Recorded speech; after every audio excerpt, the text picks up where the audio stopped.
The Miraculous Journey of Edward Tulane by Kate DeCamillo, read aloud by Mrs. Chavez, Chapter 7. Chapter 7 Vocabulary. Pummeled. Hit with repeated blows. 2. Responsible. Being the primary cause of something. He told himself that certainly Abilene would come and find him. This, Edward thought, is much like waiting for Abilene to come home from school. I will pretend that I am in the dining room of the house on Egypt Street, waiting for the little hand to move to the 3 and the big hand to land on the 12. If only I had my watch, then I would know for sure. But it doesn't matter. She will be here soon, very soon. Hours passed, and then days and weeks and months. Abilene did not come. Edward, for lack of anything better to do, began to think. He thought about the stars. He remembered what they looked like from his bedroom window. What made them shine so brightly, he wondered, and were they still shining somewhere, even though he could not see them? Never in my life, he thought, have I ever been farther away from the stars than I am now.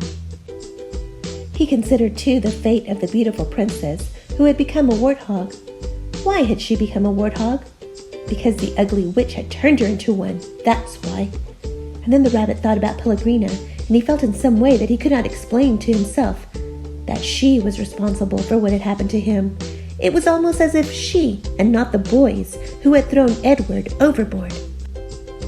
She was like the witch in the story. No, she was the witch in the story. True, she did not turn him into a warthog, but just the same, she was punishing him, although for what, he could not say. On the 297th day of Edward's ordeal, a storm came. The storm was so powerful that it lifted Edward off the ocean floor and led him in a crazy, wild, and spinning dance. The water pummeled him and lifted him up and shoved him back down. "Help!" thought Edward. The storm, in its ferocity, actually flung him all the way out of the sea, and the rabbit glimpsed for a moment the light of an angry and bruised sky, and the wind rushed through his ears. It sounded to him like Pellegrina laughing, but before he had time to appreciate being above the water, he was tossed back down into the depths. Up and down, back and forth he went, until the storm wore itself out, and Edward saw that he was beginning again his slow descent to the ocean floor. "Oh, help me," he thought. "I can't go back there. Help me." But still, down he went. Down, down, down. And then suddenly, the great white net of a fisherman reached out and grabbed the rabbit. The net lifted him higher and higher until there was an almost unbearable explosion of light, and Edward was back in the world, lying on the deck of the ship, surrounded by fish. "Eh? What's this?" said a voice. "Ain't no fish," said another voice. "That's for sure."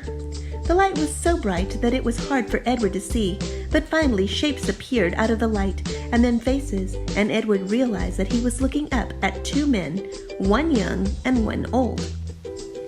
"Looks like some toy," said the grizzled old man.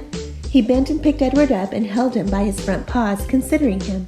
"A rabbit, I reckon. It's got whiskers, and rabbit ears, or the shape of rabbit ears at least." "Yeah, sure, a rabbit toy," said the younger man, and he turned away. "I'll take it home to Nellie. Let her fix it up and set it to rights. Give it to some child." The old man placed Edward carefully on a crate, positioning him so that he was sitting up and could look out at the sea. Edward appreciated the courtesy of this small gesture, but he was heartily sick of the ocean and would have been satisfied never to set eyes on it again. "There you go," said the old man. As they made their way back to shore, Edward felt the sun on his face and the wind blowing through the little bit of fur left on his ears, and something filled his chest. A wonderful feeling. He was glad to be alive. "Look at that rabbit," the old man said. "Looks like it's enjoying the ride, don't it?" Yep," said the young man. In fact, Edward Tulane was so happy to be back among the living that he did not take umbrage at being referred to as it. Chapter 7 Questions. Number 1. Why did Edward think about the story Pellegrina told about the princess? Number 2. Why did Edward think Pellegrina was punishing him? Number 3. What do you predict will happen next?